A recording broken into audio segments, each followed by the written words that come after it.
कभी सोचा है कि जब हम किसी रबर बैंड को खींचते हैं तो वो लंबा तो होता ही है, पर साथ में पतला क्यों हो जाता है? ये कोई मामूली बात नहीं है। इसके पीछे छुपी है एक बड़ी ही दिलचस्प फिजिक्स, और आज हम इसी को समझने वाले हैं। मतलब ये एक्सपीरियंस तो हम सबका है ना? एक रबर बैंड को खींचो तो वो सिर्फ लंबा नहीं होता, बीच से सिकुड़ भी जाता है। पर सवाल ये है कि आखिर ऐसा होता क्यों है, और क्या ये हर चीज के साथ होता है? और पता है, ये सिर्फ रबर बैंड की कहानी नहीं है। लगभग हर चीज जब उसे एक तरफ से खींचा जाता है तो वो दूसरी तरफ से सिकुड़ जाती है, और अगर उसे दबाया जाए तो वो फैल जाती है। मतलब ये दोनों एक्शंस हमेशा एक दूसरे से जुड़े हुए हैं। तो साइंस की दुनिया में इस खिंचाव और सिकुड़न वाले इफेक्ट का कोई खास नाम है क्या? जी हाँ, बिल्कुल है। और ये कोई मामूली ऑब्जर्वेशन नहीं, बल्कि मटेरियल्स की एक फंडामेंटल प्रॉपर्टी है। और वो नाम है पॉइजन अनुपात, या जिस इंग्लिश में कहते हैं पॉइजन्स रेशियो। अगर एकदम सिंपल भाषा में कहें तो ये बस इस बात का मेजरमेंट है कि किसी चीज को खींचने पर वो साइड से कितना सिकुड़ती है। अब जरा टेक्निकली बात करते हैं। पॉइजन रेशियो लैटरल स्ट्रेन और लॉन्गिट्यूडनल स्ट्रेन का अनुपात है। अरे रुकिए, इन भारी शब्दों को थोड़ा तोड़ते हैं।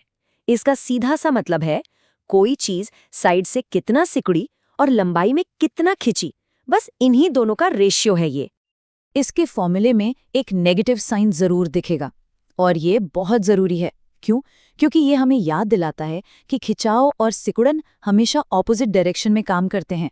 जब लंबाई बढ़ती है तो मोटाई घटती है, और बस इसी वजह से वहां वो नेगेटिव साइन लगाया जाता है। ओके, थ्योरी तो समझ आ गई, पर असल में ये काम कैसे करता है?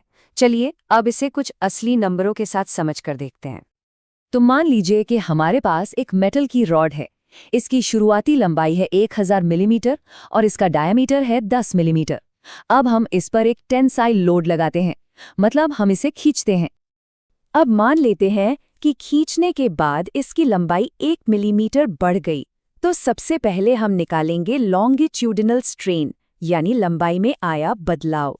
इसके लिए हम लंबाई में हुए चेंज को ओरिजिनल लंबाई से डिवाइड करेंगे। तो 1 को 1000 से डिवाइड करने पर हमें मिला 0.001। ये हो गया हमारा पहला नंबर। ठीक है, अब देखते हैं कि मोटाई का क्या हुआ। उसी खिंचाव के कारण इसका डायमीटर 0.002 मिलीमीटर कम हो गया। तो अब हम निकालते हैं लैटरल स्ट्रेन। डायमीटर में हुए चेंज को ओरिजिनल डायमीटर से डिवाइड करते हैं और हमें मिलता है -0.0002। और अब आता है फाइनल स्टेप, जहां सब कुछ एक साथ जुड़ता है। हम बस लैटरल स्ट्रेन को लॉन्गिट्यूडनल स्ट्रेन से डिवाइड करते हैं और फॉर्मूले का वो नेगेटिव साइन लगा देते हैं, और हमें मिलता है 0.2। बस हो गया, इस मेटल का पॉइजन्स रेशियो है 0.2। अब ये रेशियो सच में इंटरेस्टिंग तब हो जाता है जब हम देखते हैं कि ये अलग अलग मटेरियल्स की पर्सनैलिटी कैसे बताता है, क्योंकि हर मटेरियल एक जैसा बिहेव नहीं करता। चलिए 2 एक्सट्रीम एग्जाम्पल लेते हैं। एक तरफ है कॉर्क, जिसका पॉइसन रेशियो 0 के करीब है।